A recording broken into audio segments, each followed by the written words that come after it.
정정당당 진수희 김유정 전 국회의원과 이제 일주일도 남지 않은 총선 상황과 정치 현안 짚어보겠습니다. 안녕하십니까? 네, 예. 안녕하세요. 자, 내일과 모레 이제 사전 투표가 실시가 됩니다. 그런데 뭐 여러 가지 이제 관심이 가는 부분들이 많은데 현 시점에서는 투표일인 것 같아요. 그래서 왜냐하면 지난번 21대 총선에서 사전 투표율이 사상 최고치 26.9 그리고 본 투표율도 66.2 이것도 이제 최고 투표율을 기록했지 않습니까? 그래서 이번에 과연 투표율은 어느 정도 될지 그리고 그 투표율이 여야의 유불리에는 어떤 영향을 줄지 이런 부분들이 궁금한 것 같아요. 어떻게 보시는지요? 근데 저는 투표율 뭐 이런 걸 예측을 잘 못하겠더라고요. 네. 그런데 이제 이 사전 투표율이 높으면 뭐 어느 쪽에 유리하다, 불리하다 뭐 이런 게 있는데 사실은 사전 투표 제도가 도입한 초기 몇 번의 선거에서는 네. 주로 젊은 계층 위주로 사전 투표가 이루어졌기 때문에 이제 그 지금 민주당 쪽에 더 유리하지 않았나. 그리고 결과도 좀 그렇게 나왔고요. 예. 그런데 이제 계속 선거가 거듭될수록 이제는 뭐 그 계층 관계 없이 연령대 관계 없이 사전 투표를 하시는 분들이 굉장히 많아져서 예. 사전 투표율만 갖고 이제 유불리를 예측하기는 좀 힘들어 보이고요. 네. 아마 이번에도 4년 전 못지않게 미리 투표하는 사전 투표율이 높게 나오지 않을까. 그리고 어쨌든 지금 여러 당이 나와 있고요. 거대 양당이 굉장히 치열하게 지금 싸움을 전개하고 있는 데다가 뭐 조국 혁신당 돌풍까지 이렇게 이어지다 보니까 선거에 대한 유권자들의 관심이 굉장히 높아지면서 투표율도 4년 전보다 더 올라가지 않을까 싶은 생각도 해보게 됩니다. 예, 사전 투표율, 본 투표율 모두 다 올라갈 네, 걸로 이렇게 네. 이제 예상을 해주셨는데요. 어떻게 보십니까? 어느 때보다 정권 심판론의 민심이 굉장히 강하게 작동을 하고 있어서 네. 재국민 투표율도 62.8%로 역대 최고치잖아요. 근데 그런 걸 보더라도 투표율은 올라가겠구나라고 이제 판단할 수 있는데 예. 그러면 이제 투표율에 따라서 누구에게 유불리하냐라는 예. 걸 봤을 때는 지난 총선에서는 사전 투표율이 이제 상당히 높았고 그리고 전체 투표율도 66.2%에 굉장히 높았잖아요. 예. 그리고 이제 민주당이 압승을 했었고. 그런데 그러면 사전 투표율이 높으면 다 뭐 야당에게 유리한 것이냐, 민주당에게. 그런데 그건 또 아닌 것 같아요. 그러니까 대선 때 사전 투표율이 36.9%인가 그랬거든요.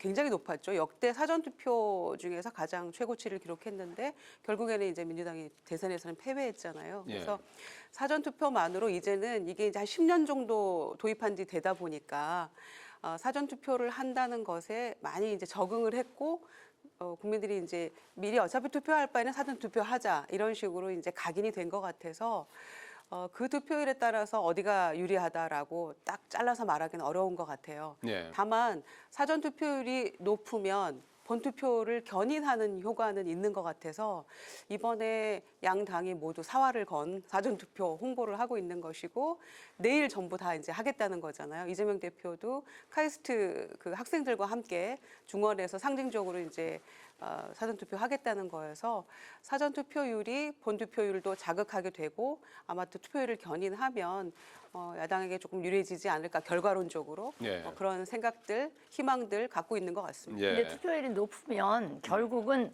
그 여당 지지율이 높은 그 중장년층은 워낙에 원래부터도 투표율이 그 젊은 층보다는 높잖아요. 그렇기 때문에 그러니까 모든 선거에서 투표율이 꽤 높은 그 중장년층이 이제 여당을 지지하고 젊은 층은 야당 쪽 4, 50대, 3, 4, 50대 경우. 그러니까 전체 투표율이 높아지면 그거는 3, 4, 50대 젊은 층의 투표율이 높아진다는 거고 그러면 그거는 좀 야당에 더 유리한 결과를 만들어내지 않을까 싶습니다. 예, 결국 뭐 전체적으로 두 분께서 이제 투표율은 전체적으로 좀 더 올라갈 걸로 이렇게 예측을 하시면서 결국은 뭐 양쪽에 어느 쪽이 더 자기 자신의 지지층을 투표장으로 끌어내느냐. 그렇죠. 여기에 네. 이제 승패가 걸렸을 것 같습니다.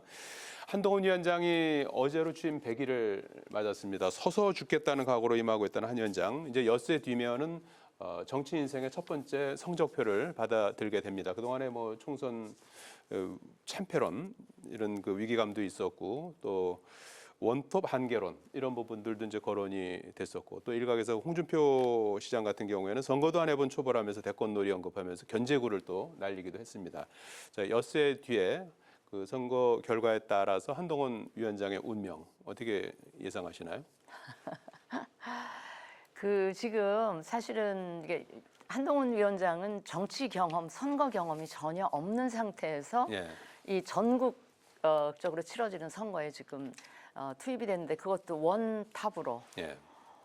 그런데 이제 선거라는 게 사실은 굉장히 많은 경험, 노하우가 필요한 그러니까 정치 영역 중에서도 선거의 경우는 그야말로 경험과 노하우가 굉장히 중요한 부분인데 이제 한동훈 위원장께서는 그런 게 이제 없는 데다가 혼자서 이 선거를 다 치르고 책임을 져야 되는 상황이어서 정말 아마 힘들었을 거라고 봐요. 지난 100일이 정말 몸과 마음이 다 힘들었을 거고 아마 선거 끝나고 나면 몸과 마음이 다 지쳐서 거의 다 방전이 되지 않을까 뭐 싶은 생각이 드는데요. 예. 그럼에도 불구하고 한동훈 위원장이 정말 열심히 최선을 다했다라는 이미지만큼은 꼭 저기 국민의힘 지지자들뿐만이 아니고 모든 국민들한테 주었을 것 같아서 네.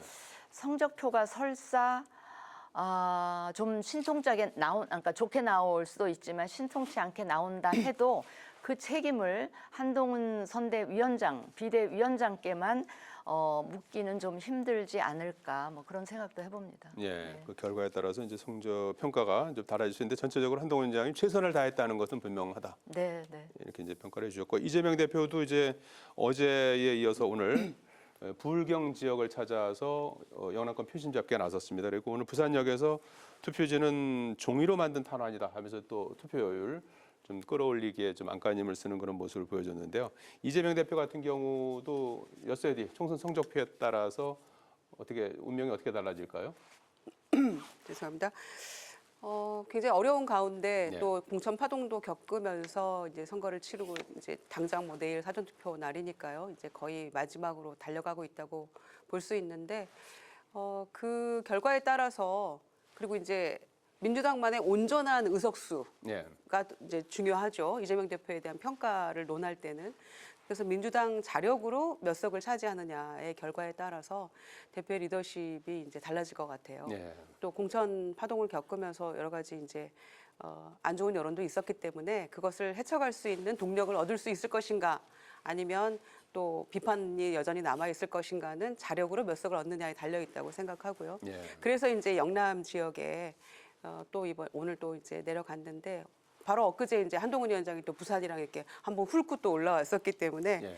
특히 이제 오늘부터 조사하는 거는 당들이 각자 자체 판세 분석용으로만 쓰지 공표는 못 하잖아요. 예. 그러니까 사실 어제까지 했던 결과들을 보면 한강벨트, 낙동강벨트가 굉장히 접전이라는 그런 그 보도들이 잇따르고 있거든요.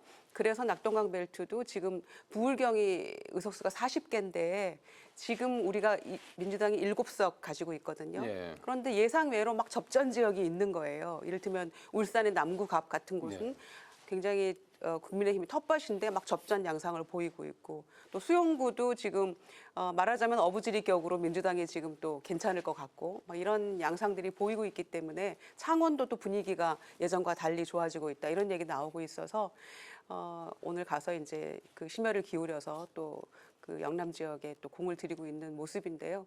그래서 저는 결과에 따라서는 뭐 대표가 뭐 리더십에 영향을 받을 수 있겠습니다만은 그렇게 나쁘지는 않다. 네, 그렇게 판단합니다. 예, 어쨌든 희망적인 그런 전망을 해주셨고요.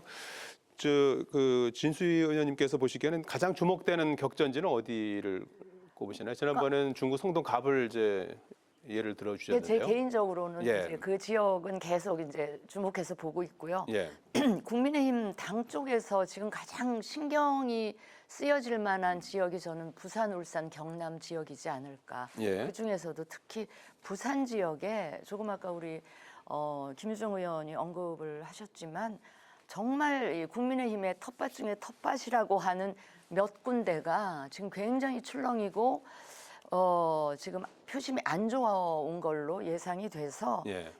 아마 이 선대위 차원에서도 엄청 신경을 쓰고 있을 겁니다. 예. 그 연제구의 경우하고요. 예. 그다음에 수영구는 아까 이제 구도 때문에 거기 장해찬 후보가 글쎄요. 예, 예. 공천 그 취소가 되면서 무소속으로 나오는 바람에 그래서 아마도 그리고 해운대도 그렇게 녹록한 지 않을 것 같고요. 그래서 예. 부산 지역이 그 국민의힘으로서는 몹시 이제 신경이 그 쓰일 것 같고요. 그다음에 서울에서 예. 과연 4년 전에 8석 했는데 이번에 그 8석에 플러스 알파가 몇 석이나 될 것이냐가 예. 아주 초미의 그 관심사일 것 같아요. 그 8석 중에 과연 용산을 지켜낼 수 있느냐, 또 동작을을 이 나경원 후보가 뺏어올 수 있느냐, 뭐 이런 그런 데 부분이 예. 관심이 가지 않을까. 추가적으로 그 단일화 가능성은 어떻게 보시나요? 조금 전에 말씀하신 이제 네네. 수영구 같은 경우에 장해찬 후보, 정현욱 후보 단일화 가능성 내일부터 바로 이제 사전 투표인데 말이죠. 네. 오늘 중에라도 가능성이 있을까요? 그러니까 혹시 또 뭐, 당 차원에서 예. 물밑에서 뭐 장해찬 후보 경우야 예. 국민의힘 구성원이었다가 나간 분이라 지금도 계속 소통은 가능할 것 같은데 아마 예. 당 차원에서 물밑에서 좀 장해찬 후보를 좀 설득하는 그런 그 노력을 하지 않을까 그런 생각은 들어요. 장해찬 후보 입장에서도 계속 완주했다가 만약에 민주당의 어부지리를 안겨주게 되면 장해찬 후보도 더 이상 국민의힘이나 이 보수 진영에서 정치 활동하기는 굉장히 어려워지기 때문에 예. 본인이 좀 결단을 하게 되지 않을까. 사전 투표 앞두고는 혹시 시간이 너무 급박해서 예. 못한다 하더라도 본 투표까지는 뭔가 그런 결단이 이루어지지 않을까. 뭐 그런 희망 섞인 예상을 해봅니다. 예, 수영 같은 경우에는 단일화 가능성이 이제 막판까지 이제 그런 노력을 이제 기울일 것이다. 이제 네, 이렇게 네. 보셨고요. 그 외에도 지금 화성을에 출마 이준석 후보, 한정윤 후보의 뭐 단일화 얘기도 계속 물론 뭐 당사자는 아직까지는 뭐 아닌 걸로 이렇게 부인하고 있는 상황이고, 그다음에 용인갑의 의원 뭐 양양자 의원의 뭐 단일화 가능성, 그다음에 지금 조금 전에 말씀하신 수영구 같은 경우에 이제 단일화 가능성, 막판에 그런 단일화 가능성도 좀 있어 보이나요? 어떻게 보십니까? 저는 거의 어렵다고 봅니다. 아. 예, 단일화 거의 안 될 거라고 보고요. 특히 수영구 같은 경우에는 장해찬 후보가 상식적으로 그렇게 하기는 해서는 안 된다는 생각이 중론인 것 같습니다. 그러니까 예. 본인의 막말 과거 여러 가지 그 문제성 발언 때문에 공천을 취소 당한 건데 예.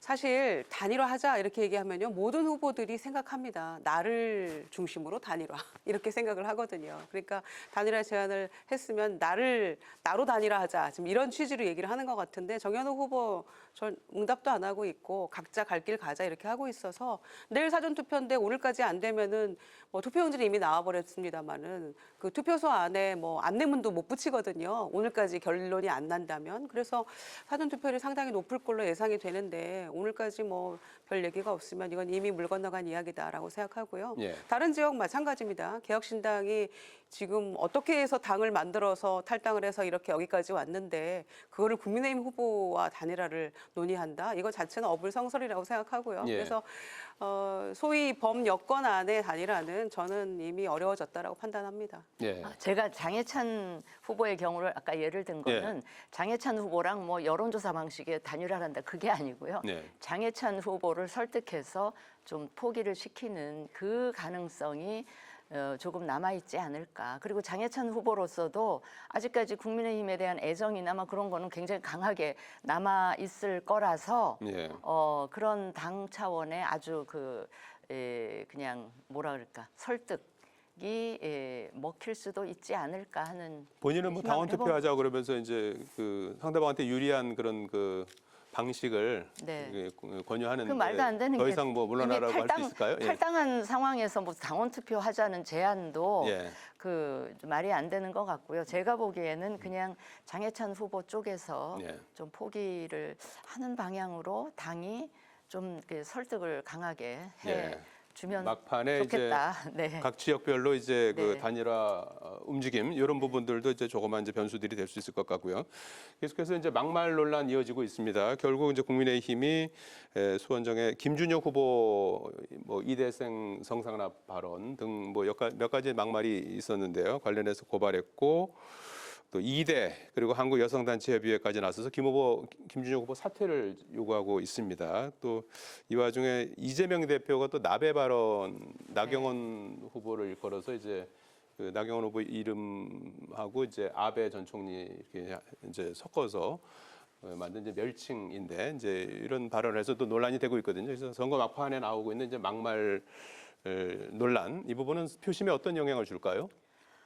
아주 박빙인 지역에는 예. 이 중도층에게는 조금은 영향이 있을 것 같은데 그렇게 예. 크게 선거판을 출렁이게 할 정도는 아닌 것 같고요. 예. 저는 하여튼 그 김준혁 후보의 경우는 상당히 문제가 많다고 보여지고 벌써 반발하는 이 그룹들도 굉장히 많이 나오고 있지 않습니까? 우리 김유정 의원님도 이화여대 출신이기는 한데 예. 뭐 내색은 못하셔도 엄청 많이 속이 상하실 것 같은데 예. 그런데 이제 민주당 쪽에서 이런 후보를 계속 안고 간다는 거는 아마도 정권 심판론 뒤에 숨는 좀 비겁함이 제 눈에는 보이고요. 그다음에 또 하나는 뭐 며칠 안 남았는데 이 정도는 뭐 그 대세에 지장 없다라는 굉장히 오만한 판단, 오만하면서도 이 비겁함 이게 그 밑바닥에 깔려 있는 것 같아서 예. 전 매우 유감스럽고요. 특히 나경원 후보에 대해서 예. 당 대표가 저런 뭐 나베라는 말을 그냥 입에 올리면서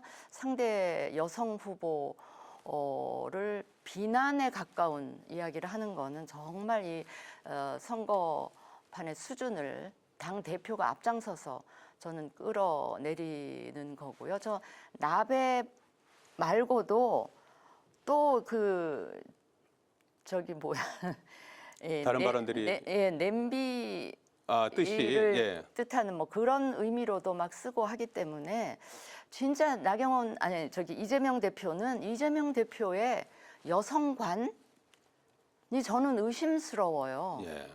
얼마 전에는 왜 그런 얘기도 하셨어요. 본인은 덕담이라고 하셨겠지만 살림은 여성들이 더 잘하지 뭐 이러면서 굉장히 시대착오적인 뒤떨어진 그런 뭐 언사를 그냥 서슴없이 예. 이렇게 하시는 거 보면 그 가지고 계신 여성관 또 성인지 감수성 이런 수준이 굉장히 낮지 예, 않나 알겠습니다. 하는 의심을 해볼 수밖에 없습니다. 예, 뭐 아주 박빙 승부 치르는 지역에서 저 후보들 입장에서는 조금 초조해하실 것 같아요. 이렇게 이제 막말 발언들이 자꾸 나오면 말이죠. 아무래도 영향이 전혀 없다라고 단정할 수 없겠죠. 예. 굉장히 후보들 초조할 거라고 생각하는데요. 양당의 공이 한 50여 개 정도가 굉장히 박빙이다 이런 예. 식으로 판세 분석을 하고 있는 상황에서 영향을 미칠 거는 틀림없는 일인 것 같고요. 서로 양당 대표의 이제 좀 그 발언들이 수위가 올라가고 거친 설전들이 오고 가는 걸 보니까 아 정말 박빙 지역이 많긴 많구나 이런 생각도 들게 돼요. 때문에 지금 앞으로 이제 여론조사 발표 안 하는데 향후에는 이제 양쪽의 지지층은 결집할 대로 결집을 한 상황이기 때문에 중도층, 무당층 예. 아직 결정하지 못한 유권자들의 표심이 중요한데 이런 막말들은 영향을 미칠 수밖에 없죠. 예. 이거는 아마 6일 동안 판단하기 어려운 수준으로 가게 되지 않을까 알겠습니다. 생각합니다. 이런 것들이 이제 선거에 어떤 영향을 미쳤는지 두 분께서는 다음 주 목요일에 또 나오시니까 네. 확인할 수 있을 것 같습니다. 오늘 말씀 여기까지 듣겠습니다. 네. 고맙습니다. 고맙습니다.